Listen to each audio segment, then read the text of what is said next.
Hi hello నమస్కారం అందరికి.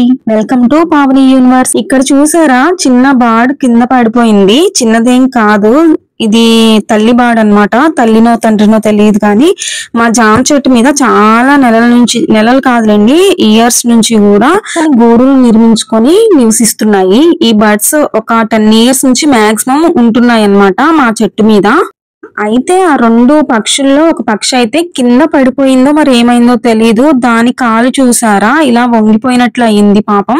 అయితే చాలా సేపటి నుంచి కదలట్లేదు. అసలు ఏమైందో ఏమో అర్థం కాక దానికి ఆకలేస్తుందేమో అనేసి కొన్ని బియ్యం గింజలు తీసుకొచ్చి దాని ముందు వేశాను. తినరా అంటే తినదు. ఎంతసేపటికి అలా ముడుచుకొని ఉండిపోయింది. మేబీ బాడ్ లెగ్ అయితే ఫ్రాక్చర్ అయినట్లు అనిపిస్తుంది. బియ్యం గింజలు వేస్తే మా అత్తమ్మ ఎందుకంత దూరం వేసావు, దగ్గరికి అయిపోయావా అంటే దగ్గరికి తీసుకెళ్లి వేసాను అనమాట. అయినా గానీ బార్డ్ అసలు తినలేదు. చాలా సేపు అలానే ఉంది. ఈ బార్డ్స్ చూడడానికి చాలా అందంగా ఉంటాయి. వీటిని ఏమంటారో నాకు అంత ఐడియా లేదు కానీ చాలా క్యూట్ గా ఉంటాయి. ఈ వీడియో చూడండి. ఇది 2021 లో అదే బార్డా మరి నాకు తెలియడం లేదు. బార్డ్స్ 2 సేమ్ అవే బార్డ్స్ చిన్న పిల్లల్ని చేశాయి. అయితే మా నెస్ట్ లో అంటే మా జామ చెట్టు మీద పెట్టిన గూడులో అయితే ఉంటున్నాయి కదా, ఫుల్ వర్షం పడింది ఒక రోజు. ఇంకా పైనుంచి గూడు జారి పడిపోయింది కిందకి. అప్పుడు ఈ బార్ ఒక్కటి పాపం అలా ఉండిపోయింది. సో దాన్ని ఇంట్లోకి తీసుకొచ్చి తూడిచి వెచ్చగా ఉంటుంది కదా అని అలా క్లాత్ లో అయితే పెట్టి ఉంచాను. నైట్ మొత్తం అలానే ఉంది పాపం, వణుకుతూనే ఉంది. దాన్ని తుడుచుకుంటూ దానికి గింజలు తినిపించుకుంటూ ఉన్నాము, రైస్ తినిపించుకుంటూ ఉన్నాము మెత్తగా చేసి. బట్ అదే బాడేమో అనిపిస్తూ ఉంది. వీటి తల్లి తండ్రి నెస్ట్ పెట్టి వీటిని అయితే అక్కడే ఉంచాయి. అప్పుడు ఈ బుడ్డి పక్షి పడిపోయిన రోజు ఏమైందంటే ఫుల్ వర్షం, చెప్పాను కదా తుఫాన్ లాంటి వర్షం అన్నమాట. సో వీటి తల్లి పక్షి తండ్రి పక్షి అక్కడక్కడే తిరిగాయి. అంత వర్షంలో కూడా గోడ మీద కూర్చొని అలా చేసాయి. ఇంకా ఎలానో అట్లా ఉన్నాయి కదా, మనది పెట్టుకొని ఉంటాయి అనేసి నెక్స్ట్ మళ్ళీ అక్కడ పెట్టేసి ఉన్న చోట్న మళ్ళీ బాడీని తీసుకెళ్ళి అక్కడ పెట్టాము. చూడండి, ఇది 2021 లో జరిగిన వీడియో అన్నమాట, తీసిన వీడియో. అప్పుడు అంత చిన్నగా ఉంది, మరి అదే బాడ కాదా అనేది మాకైతే తెలియదు. బుడ్డి పక్షిని అక్కడ పెట్టగానే వచ్చి వాళ్ళ తల్లి అండ్ తండ్రి అన్నమాట, ఏమనాలో బర్డ్స్ 2 మదర్ ఫాదర్ వచ్చి వీటికి దీనికి ఫీడ్ చేశాయి. అంటే ఇవి చిన్న చిన్న పురుగులను అయితే తీసుకొచ్చి పెడుతున్నాయి అన్నమాట ఈ బాడ్ నోట్ లో.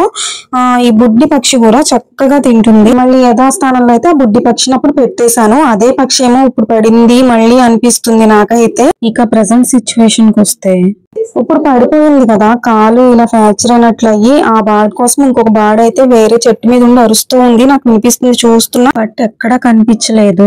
ఇక ఆ బాడ్ విషయం అయితే వదిలేసి ఇంట్లోకి వచ్చి పిల్లలకి లంచ్ ప్రిపేర్ చేస్తున్నా. ఇప్పటికే చాలా లేట్ అయిపోయింది. పిల్లలిద్దరికే కాబట్టి 2 eggs కొట్టేసేసి అందులోనే ఉప్పు కారం పసుపు ధనియాల పౌడర్ వేసేసుకొని రైస్ అయితే వేసేస్తున్నాను అనమాట. ఫాస్ట్ గా అయితే ఎగ్ రైస్ ప్రిపేర్ చేశాను పిల్లల లంచ్ కోసం.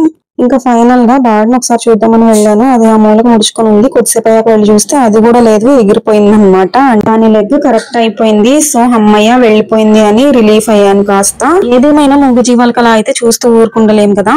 సో ఇక ఇక్కడ వచ్చేసి స్టవ్ క్లీన్ చేద్దామని స్టవ్ కున్న స్టాండ్స్ తీయబోయాను. చెయ్యి అయితే కాలిపోయింది, అంత వేడిగా ఉన్నాయి అవి, నేను చూసుకోలేదు. ఇక చేసేదేం లేక క్లాత్స్ ఉంటే ఆ క్లాత్స్ తో తీసి పక్కన పెట్టాను. అవి 2 రోజులకు ఒకసారి స్టవ్ ఎంత నీట్ గా కడుక్కున్నా సరే మళ్ళీ అశుభ్రం అవుతూనే ఉంటుంది. టీ పొంగడం, పాలు పొంగడం, అన్నం పొంగడం, రకరకాలుగా రోజు నీట్ చేస్తూనే ఉంటాను. అయినా గానీ 2 days కి ఒకసారి డీప్ క్లీన్ అయితే చేయాల్సిందే. టైల్స్ కూడా చాలా మురిగ్గా అవుతాయి కదా, సో వాటిని కూడా శుభ్రంగా క్లీన్ చేసేస్తున్నా. ఇది కూడా వీడియో తీసి పెట్టాలా అని అనుకోవద్దు దయచేసి. నేను చేస్తున్న వ్లాగ్స్ కాబట్టి డైలీ వ్లాగ్స్ అన్ని కూడా పెడుతున్నాను అనమాట వీలైనంత వరకు. సో అందరూ అర్థం చేసుకుంటారని ఆశిస్తున్నాను.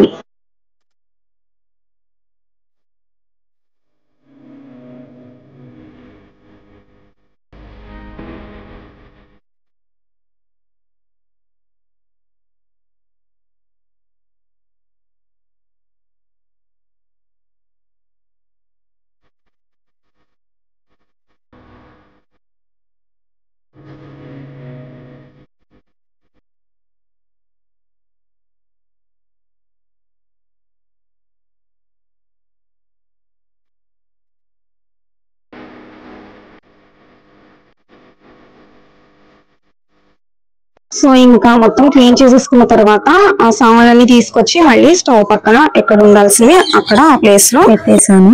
నా థ్రోట్ ఇన్ఫెక్ట్ అయ్యి చాలా పెయిన్ వస్తుంది అనమాట. వేడి వేడిగా ఏమన్నా తాగాలనిపించి రాగి జావా అయితే తయారు చేసుకుంటున్నా.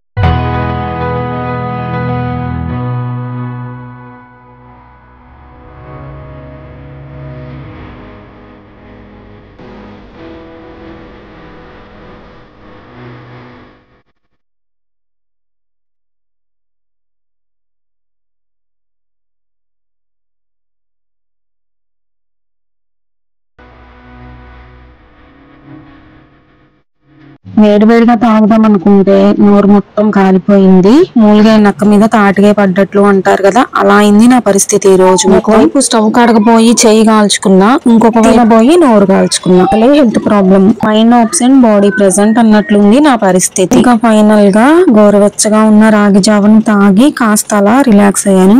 ఈ రోజుకి ఇదేనా వ్లాగ్. ఐ హోప్ ఈ వీడియో మీకు నచ్చింది అనుకుంటున్నాను. నచ్చితే లైక్ చేయండి, షేర్ చేయండి, కామెంట్ చేయండి, సబ్స్క్రైబ్ చేయడం మాత్రం మర్చిపోకండి. బాయ్.